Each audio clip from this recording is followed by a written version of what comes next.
Usa ka pagtuo, usa ka tingog, usa ka katawhan.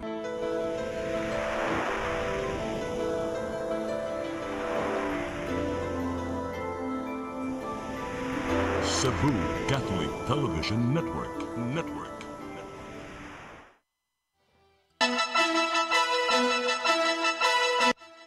Uluhan sa mga balita sa Sayri 47. Tulo ka mga kandidato sa midterm election sa dakbayan sa Lapu-Lapu wa makafile sa ilang statement of contributions and expenditures kun SOSI. Outgoing Cebu Governor Gwendolyn Garcia nahukmang sad-an sa indirect contempt, gipamulta og 30,000 ka pesos. Abyon sa Air India nahagsa gikan sa pag-take off, dulan 300 namatay. Pulis nga hubog nga sakop sa Cebu City Police Office namusil patay sa usa ka lalaki dito sa lungsod sa Tuburan. Sugbo, Kabisayan ug Mindanao, Pilipinas ug katawhan kutos maabot sa tong Sibya sa tibuok kalibutan mayong hapon. Live kita karon sa CCTN Channel 47 ug kini ang tulumanon sa nag-unang kasayuran nga angay natong masayran. Sa nga ni Attorney Danica Caballes, ako si Dennis Tabar ug kini ang Sayri 47.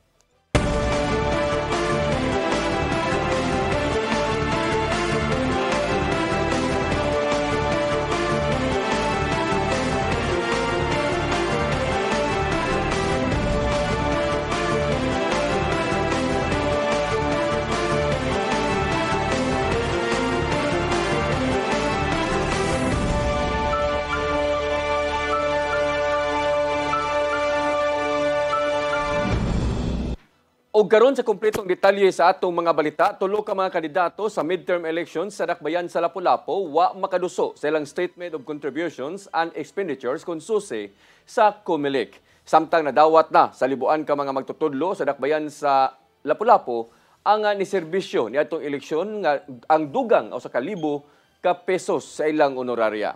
Ang kasayuran ihatod ni Cristel Joy Filerca.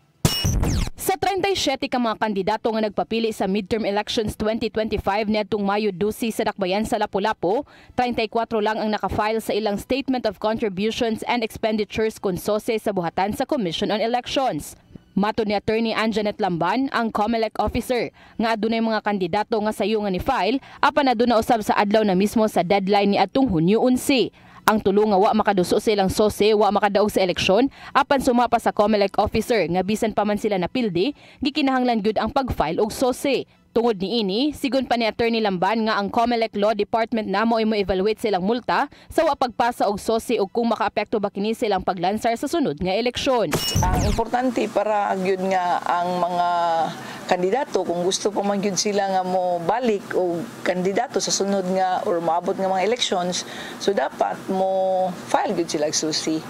And then they will also be held liable sa ilang bayronon dito sa BIR. So ang ato pong BIR mo check pod sila. Samtang sa laing bahin, nadawat na usab sa libuan ka mga magtutudlo nga ni serbisyo netong eleksyon ang dugang 1,000 sa ilang honoraria. Sigon pa sa COMELEC officer nga gisugdan nila ang pagpanghatag niadtong Hunyo 11 ug kagahapong adlaw ug karong adlaw pipila na lang ka mga magtutudlo ang nagkuha niini. Wala na distinction nga poll clerk ka, mora nimo or chairman, mora nimo wala. So tanan nakadawat na teachers nakadawat gud sila sa 1,000 but less tax. So less tax good siya. So 850 na lang. Cristel Joy Filerca, CCTN News.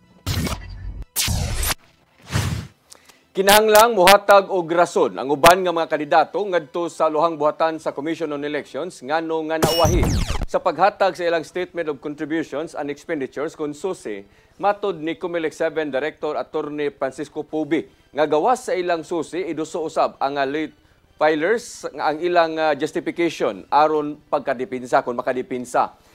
Sa Central Visayas nakahatag na ang 2,244 ka mga kandidato sa ilang detalye sa paggasto ni adto nga ating kampanya o 94% gikan sa tanan nga nilansar ni adto nakalabayng eleksyon. Kutob lang gyud sa Hunyo 11 ang deadline sa SOSI.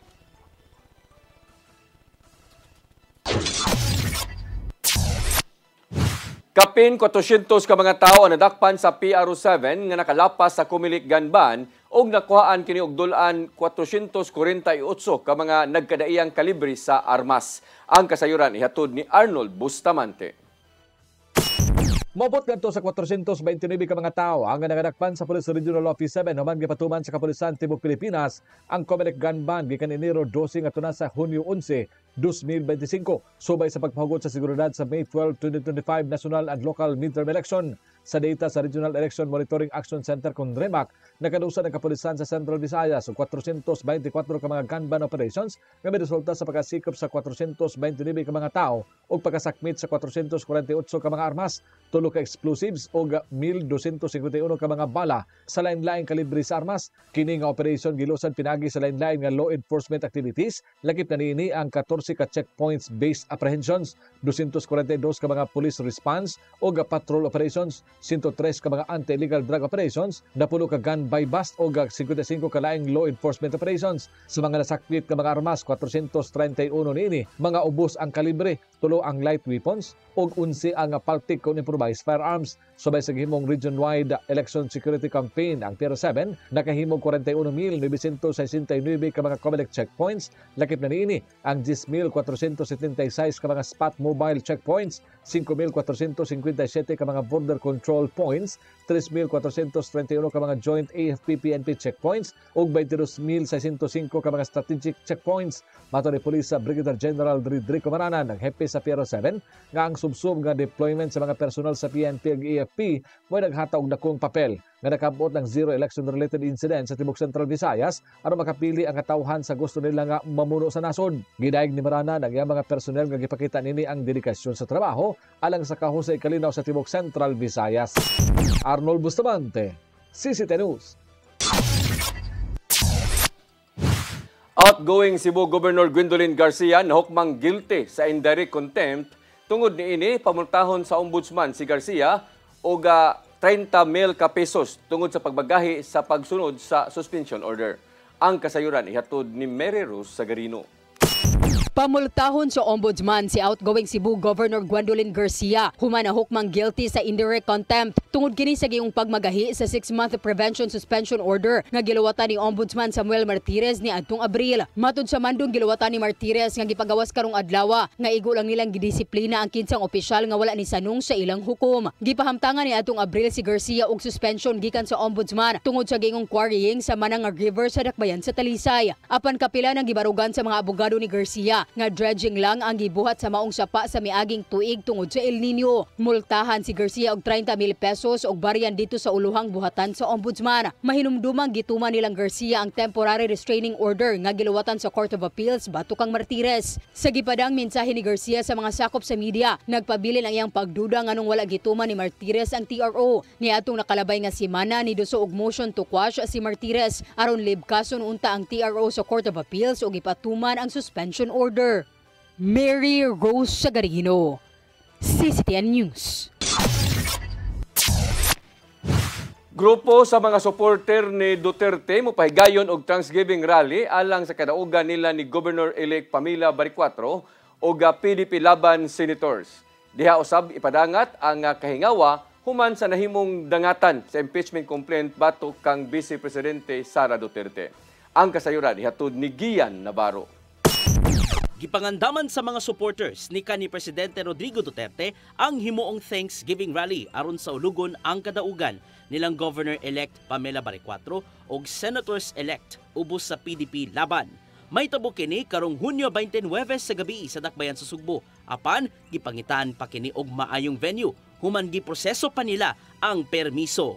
Matod sa mga organizers nga sa ulugon sa himuong rally ang naangkong kadaugan sa mga pambatog gikan sa PDP Laban. Matod sa co-organizer nilang si Jun Abines nga ilang lakbiton sa maong espesyal nga kasaulugan ang ilahang kahingawa. Ilabi na nga padayon ang panawagan sa ubang grupo nga tubagon ni Vice Presidente Sara Duterte ang pasangil nga giatubang pinaagi sa impeachment. Ingon man ang pagkatanggong ni kanhi Presidente Rodrigo Duterte sa International Criminal Court diin namasin sila og interim release. The heart of the Filipinos are against corruption and mostly against impeachment. Dili nato na malikayan kung unsay nasa kasing-kasing sa atong mga guest, sa atong mga mamumulong, di nato mapugnan. Duwas ilang barikwatro og mga senators-elect, gidapit usab nila ang key national political figures sa maong kasaulugan apan wa sila mihatag og dugang pang detalye.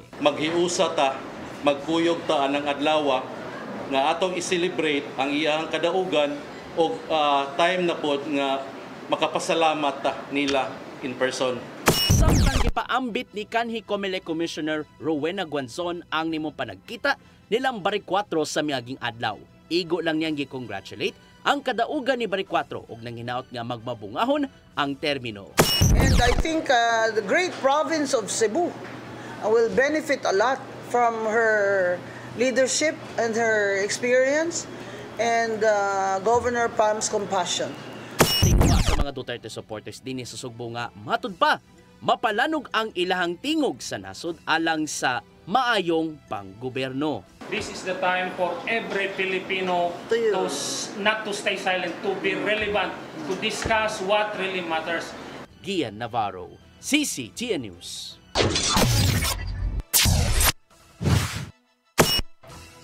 Mosunod, abyon sa Air India nahagsa gikan sa pag-take off, dulan 300 namatay. Kanaog daghan pa mga balita sa pagbalik sa Sayri 47.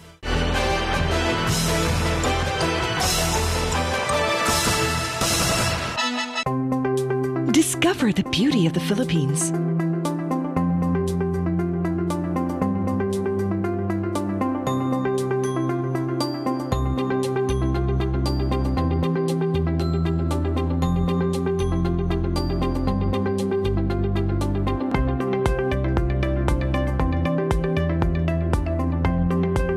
With Philippine Airlines, the country's flag carrier.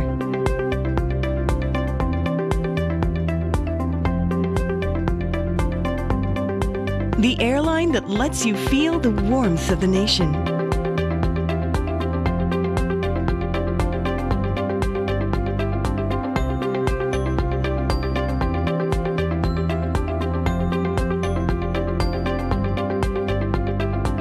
Mabuhay!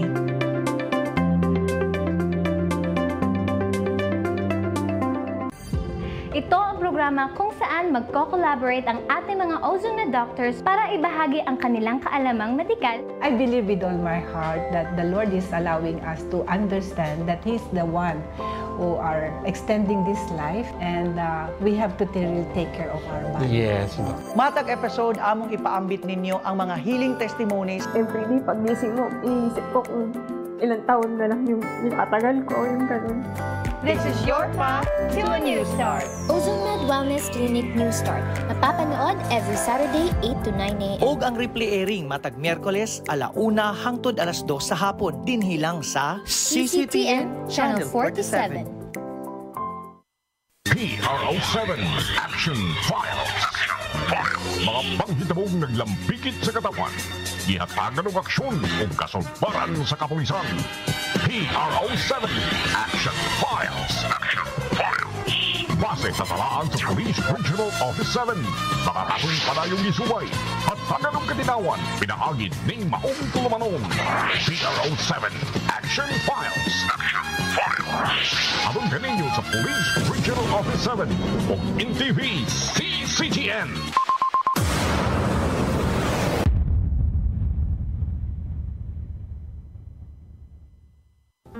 I am the God that healeth thee. I am the Lord, your healer. I sent my word and healed your disease. I am the Lord, your healer. I am the God that healeth thee. I am the Lord, your healer. I sent my word and healed your disease. I am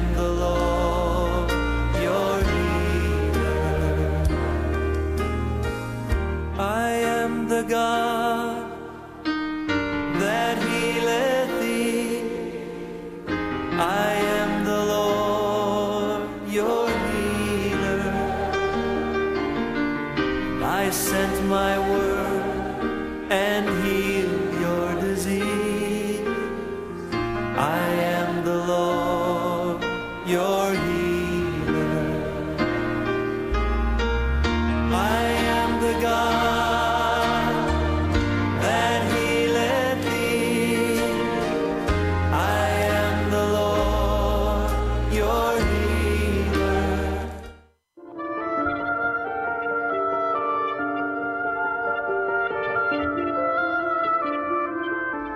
Don Pedro Cui, tubong Barili, Cebu, ug natawo niya to Pebrero 22, 1845. Nagtunga sa Seminario de San Carlos ug mikuhaw nga abogasiya sa University of Santo Tomas. Human sa hamubong law practice, si Don Pedro Cui nakahukom sa bagahin sa iyang panahon sa pagpanguma sa Barili. Siya ug ang iyang igsuong si Doña Benigna wa magminyo. Ang ilang kinabuhi na sentro sa pagtabang sa mga kabus, labi na sa mga tiguang nga wa nay kapainan ug ipasagdan sa pamilya. Nakita ni Don Pedro Cui nga kung siya ana-ana sa kilom-kilom sa iyang kinabuhi ug masulubon bisan pa sa iyang bahandi, unsa pa kaha ang mga tiguang nga nahikawan sa katigayunan ug pagmahal. Kini mo'y nakapaaghat kang Don Pedro ug Doña Benigna sa pagtukod ug bay pahuwayanan sa mga tiguang nga kabus ug pinasagdan. Kini ang Hospicio de San Jose sa Barili. Sa hinapos nga bahin sa iyang kinabuhi, gihatag ni Don Pedro ang katunga sa iyang katigayunan ngadto sa iyang mga igsuon ug ang katunga niini ngadto sa hospicio. Si Doña Benigna gihatag usab sa iyang katigayunan ngadto sa hospicio. Ang Hospicio de San Jose ginagurahan niadtong Nobyembre 27, 1927. Ug hangtod karon, ang Hospicio de San Jose bukas sa mga senior citizens na walay kapainan o sagad kanila na limta ng gani sa ilang mga mahal sa kinabuhi. Ang Hospicio de San Jose, usa ka buhing handugmanan sa taong responsable sa katukuran niini. Siya si Don Pedro Cui. Kadmo sa Subo. Subuano ni.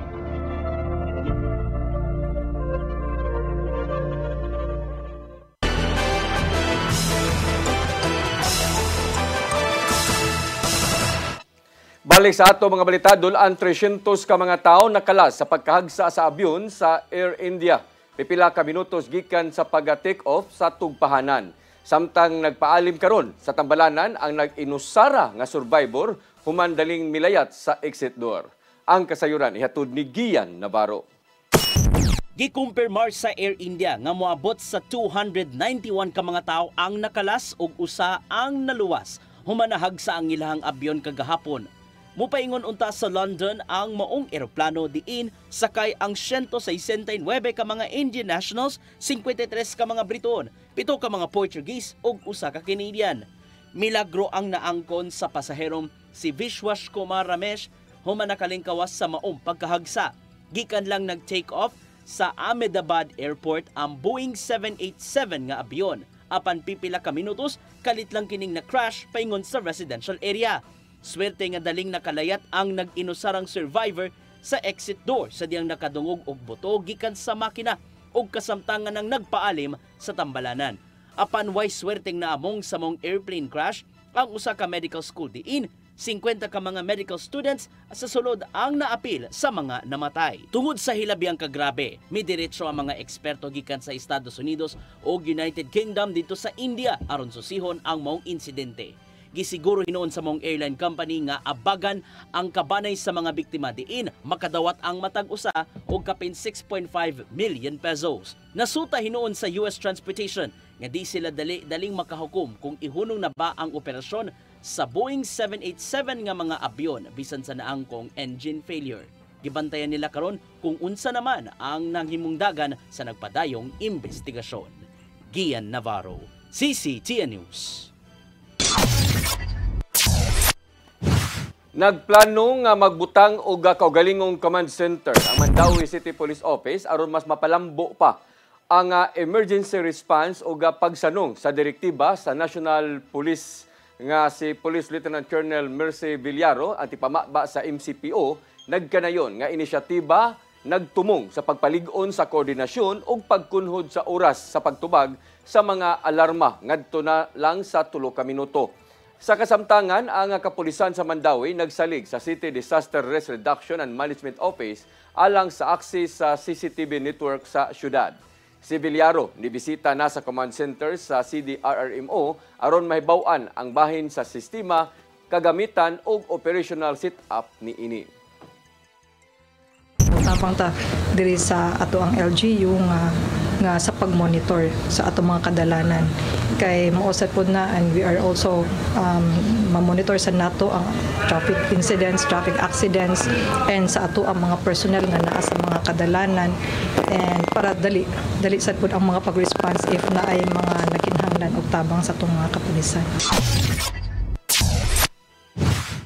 Cebu City Disaster Risk Reduction and Management Council mohimo og inventory sa mga fire hydrant nga gibutang sa syudad.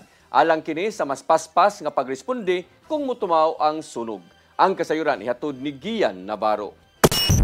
Susihon sa Cebu City Disaster Risk Reduction and Management Council kung pila na ba ka mga fire hydrants ang gibutang sa syudad. Subay kini sa resolusyong giduso nila nga mao ang paghangyo sa Metropolitan Cebu Water District nga butangan og metro og kinahanglan accessible ang mga fire hydrants nga magamit sa kabumberohan kung adunay sunog. Nakabot nila kini human nakigsabot si incoming Mayor Nestor Archival sa masakop sa DRRM Council sa miaging adlaw. Gipaambit sa chairman nilang si Ramil Ayuman nga kinahanglang magamit sa mga kabumberohan among fire hydrants og hayan dili mausik kadugayan. Sa laing meeting nila kuyog ang Bureau of Fire Protection og MCWD, nakita nga wala magkatakdo ang datos bahin sa gidaganon sa maumbutang. Bureau of Fire 226 no nya, pero ang MCWD adunay 368 nga mga fire hydrants within Cebu City. So nya kani siyang 368 wa ni siya mga metered. Ang 9 metered ra katurang 23. Samtang nisugyot si Archival ngadto sa DRRM Council sa syudad nga kinahanglang bantayan ang ubang fire hydrants aron dili mausik ang tubig. Nasuta nila nga posibleng gipaymuslan sa pipila ka mga tagbalay ang fire hydrants nga nasunod sa ilahang balay og matud pa nakalibre sa paggamit. Gipadad-an ni noon og suwat ang maong mga tagbalay apan magdepende lang sa mamahimong legal action kung angayan ba kining tangtangon o dili. Encroach siya, so i-clear gina siya kay kinahanglan 3 meter magud ang clearance na sa kanang fire hydrants. Samtang gisugyot ni Archival nga kinahanglang mabutang ang mga fire hydrants sa saktong lugar o kung mahimo pabutangan og metros aron di gid mausik ang tubig nga gipagawas gikan sa MCWD. Consider mo ko sila nga sa waterways non-revenue ang kaning pagkuha sa mga fire volunteers. Navarro, CCTN News. Syudad sa Mandawi nangandam na sa panahon sa tiguan nga posibleng moresulta sa grabing pagbaha. Lakip na ang padayon nga pagpanglimpyo sa mga drainage. Ang kasayuran ihatod ni Mary Rose Sagarino.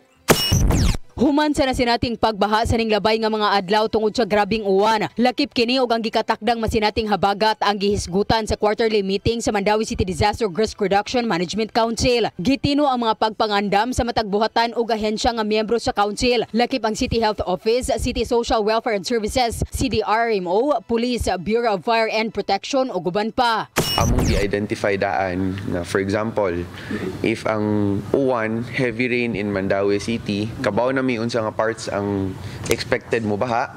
If the heavy rain is coming from Cebu City, unya mulabang diri sa Mandawi ang tubig, kabaw na punta asa nga parts.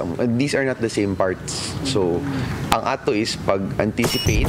Padayunon usab ang pagpanglimpyo sa mga drainage kuyog sa Department of Public Works and Highways kun DPWH. Sa pagpanglimpyo sa drainage, nabantayan nga tungod sa plastik og lapok ang hinungdan sa pagbara nga dili makadagayday ang tubig baha. Tungod niini, giawhag ni lumapas ang publiko sa paglabay og sakto sa ilang mga basura. I saw a video nga katong baha kayo niya. Giana ra sa tao ang basura niya in pila ka minutes ni subside ng baha. One person lang yun tungod iyang gi-declog ang kuan kay I think the infrastructure is there but tungod sa atong garbage nga not properly disposed, it blocks the access to these kaning drainage systems that we have. Lakip sa pagpangandam ang pagcapacitate sa mga barangay, pagpatuman sa ilang disaster risk reduction management plan. Mary Rose Sagarino, CCTN News. Lalaki nga nagkatugo nangayo og tabang sa gwardiya nga nagbantay sa gate sa usa ka kondominium sa barangay Mactan, Dakbayan sa Lapu-Lapu. Nagpadayon ang investigasyon sa kapulisan aron masusi ang hinungdan sa pagkaangol sa mao nga lalaki. Ang kasayuran ihatod ni Cristel Joy Filerca. Usa ka lalaki ang girespondihan kaganihang kadlawon sa kapulisan sa Lapu-Lapu sa gate sa usa ka kondominium sa suong barangay Mactan kinsa nakaangkon og samad sa iyang ulo. Kinihuman nga ang Station 2 nakadawat og tawag gikan sa usa ka concerned citizen pasado alas 4:30. Ang mong lalaki residente sa sitio Kauswagan, Barangay Bangkal sa Naasuyng Dakbayan. Sa inisyal nga investigasyon sa kapulisan, pasado alas 4 ni ana, ang mong lalaki nga sakay sa iyang motor og nagkadugo nangayo og tabang sa security guard sa mong kondominium og dayon nalamba sa security guard outpost. Dali usab nga nangayo og tabang ang mong security guard sa mga nanglabay sa mong dapit aron sa pagtawag sa mga otoridad og paglabay sa usa ka oras, narespondihan ang mong lalaki og nadala sa tambalanan. Matod ni Police Lieutenant Colonel Christian Torres, ang spokesperson sa Lapu-Lapu City Police Office, nga sa pagkakaroon conscious ra ang biktima. Sumausab niya nga nagpadayon pa ang ilang investigasyon aron nga masusi ang hinungdan sa pagkaangol sa maong lalaki. Manatong tan-awon kung unsa bagini gipusil bagini aron sa gamit nga kuana ni nga nganong nagkadugo siya ba kanay igo sa agtang pero as of now ato pa ning i-clarify sa medical legal kaya nga pa siya sa hospital karon og slag bagito nakaigo sa iyaha. Posibleng may kalambigitan sa illegal nga drogas o personal grudge mo'y gitan-aw karon nga anggulo sa kapulisan nga hinungdan sa maong insidente. Cristel Joy Filerca, CCTN News. Mosunod, pulis nga hubog nga sakop sa Cebu City Police Office na musil patay sa usa ka lalaki sa lungsod sa Tuburan. Kana og daghan pa mga balita sa pagbalik sa Sayre 47.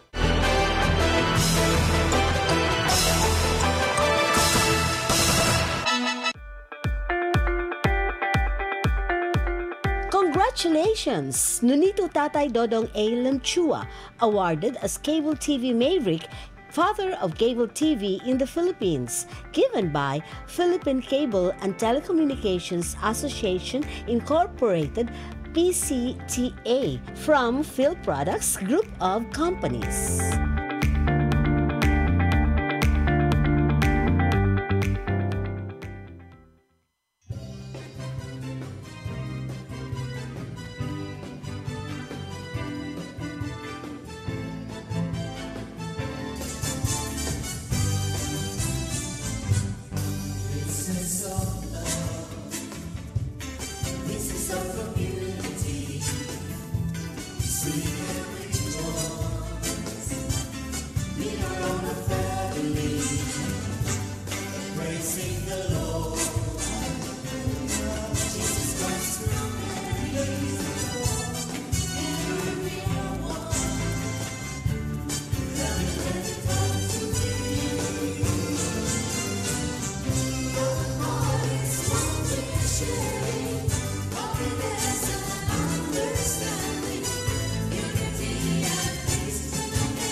Wala pa mong gugod para internet sa kong anak, ma'am. Ay, wala na yung problema. Pag Sinisibu! Sinisibu, Sinisibu. For your internet connection. And for the signal of your cable TV. So fast and straight, the transmission to your home. Sinisibu! Sinisibu, Sinisibu. Offers you to have fiber optics. For your viewing experience, perfect and clear so far. So great and affordable for you to enjoy. Sinisibu Television Network Incorporated offers fiber to the home broadband internet bundled with fiber to the home cable TV connection. Sinisibu Television Network Incorporated with its operation in Metro Cebu and the whole province of Cebu soon. And affordable for you to enjoy. Sinisibu! Ang kinabuhi puno sa hagit. Sugpil na ka, Dri, ha? Ay, paginarte! Tagdita ka! Puno sa pangutana. Bata pa gani ka kayo? Nagpuyab-uyab na ka? Kinsa man ang mga masakitin nato din ay karoon ha? Kinsa! Kung sibuti mo'y pasabot, Daddy. Puno sa luha. Pagpili pa, ako nga imong anak o kanay imong mga babae. Kasuko. Yung nananado pa. Kaluoy itong Papa. Apan bisan mangit-ngit pa ang imong kalibutan, aduna pa'y nagpahiping kahayag. Aduna ka pa'y kasumbungan. Mga laman, hanap na. Dear Tatay, Tunog na unlot na. Nganong handungan. Waylaing pagi aron masabtan nato ang Biblia. Kinanglan nga doon natay relasyon kang Jesus. Hangtod sa layan natong panaguban, daghang salamat. Shalom. Tunog na unlot na.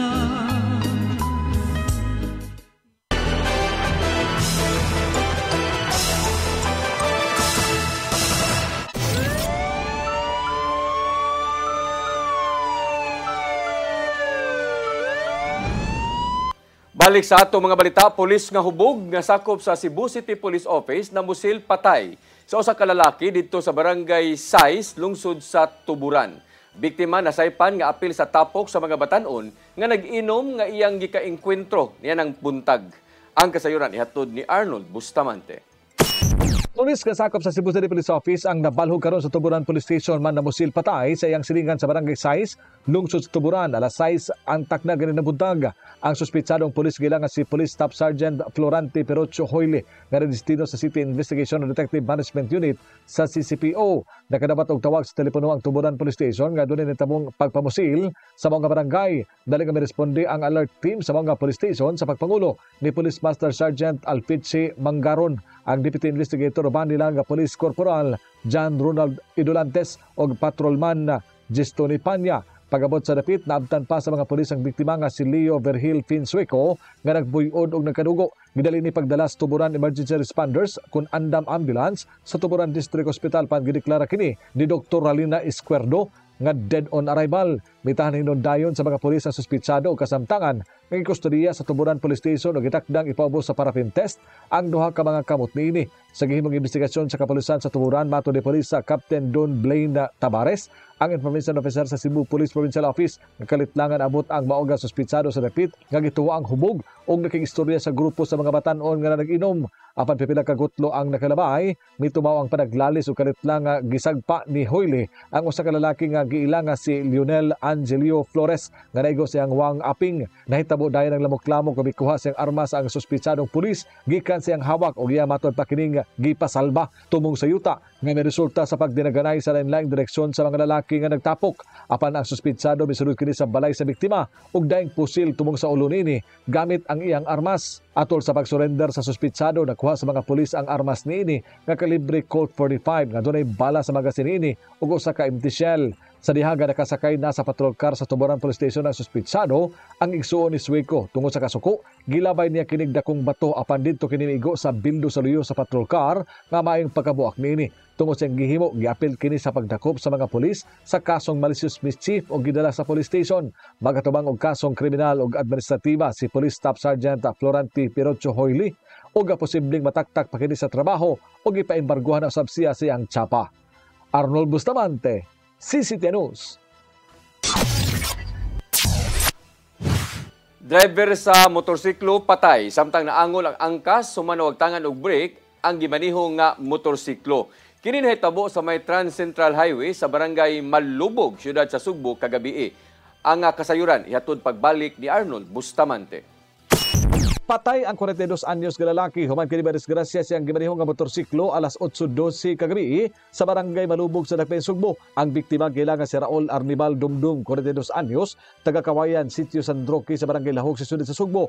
Sa investigasyon sa Traffic Enforcement Unit sa Cebu City Police Office, pinagi sa pamahayag siya nga backrider nga si Rosmelin Malazarte del Artal, 40 anyos, nga samtang hinay ang ilaga pagdulhog sa Trans Central Highway habig sa barangay Malubog. Kalit lang nga nawagtangan siyang brake ang motor nga may nakaingon nga naman ang kini control o nga misutoy kini sa pagdagan. Pag-abot sa likuon nga bahin sa mga dapit, mitipas sa kini sa dalan nga resulta sa ilang nga pagkalamba sa kilis sa simentado nga karsada. Mga residente sa dapit nga nakakita sa insidente, dali nga nanawag sa personel sa TEU sa CCPO, lakip na ang emergency medical support. Sa paghiling sa mga medical personnel, wala na kini vital sign tungod sa dakong kadaot sa ulo ug lawas niini o gideklara nila kini nga patay na samtang ang iyang backrider ang gidala kini sa Cebu City Medical Center.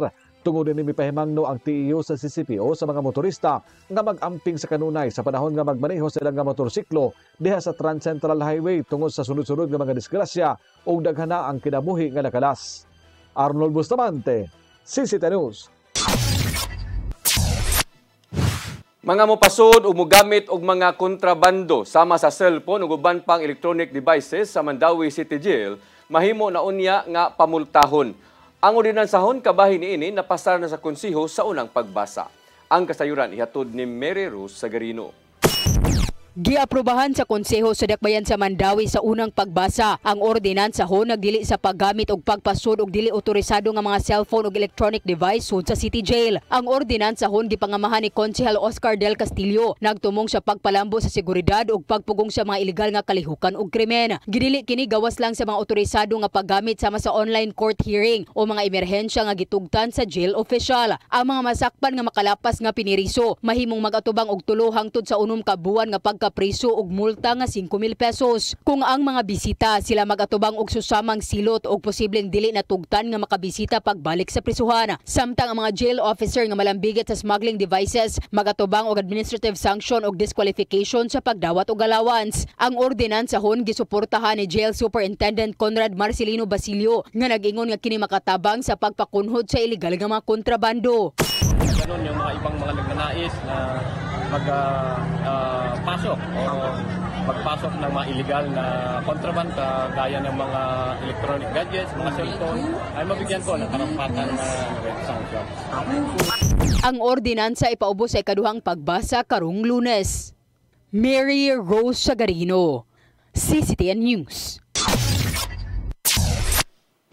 Mag-agaw nakuhaan og 3.5 milyones ka pesos nga kantidad sa ilegal nga drugas sa Dakbayan sa Lapu-Lapu kagahapon. Giangkon sa maong mga dinakpan nga natintal sila sa pagsulod sa maong ilegal nga negosyo kay nangita man sila og trabaho.